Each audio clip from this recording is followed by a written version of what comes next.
Hello, so I'm McKenna, and my problem is over exponential change. And the abstract for it is just a process that increases or decreases over a time. If the constant is negative, then the quantity will decrease, and then the opposite is true as well. So if the constant is positive, then the quantity will increase. And we learn about this in section 7.2 in our book, so it gives us information on that. And then my simple question is something I'm interested in. So it's about endangered species. And it just tells us that there's only 1,147 members at a time right now. And it is averaging a 39% decrease over the past 7 years.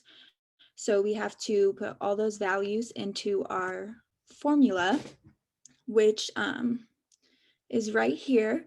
And we just substitute all these values for everything. So the YT, what we're trying to find is the current population.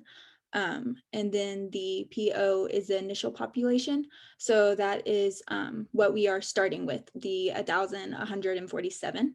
And then the decrease is 39, but we're going to change that to 0.39 because it's out of a whole number. So it's 1.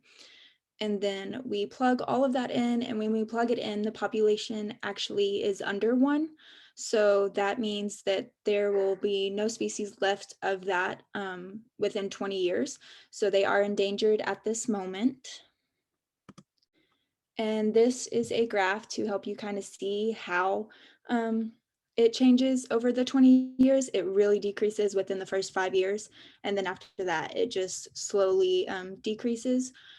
But the 20 years was the time that we plugged in for the formula, and not one member would be left. So the species is endangered and will be extinct within 20 years completely. And these are just some fun little species that I found that are endangered at the moment.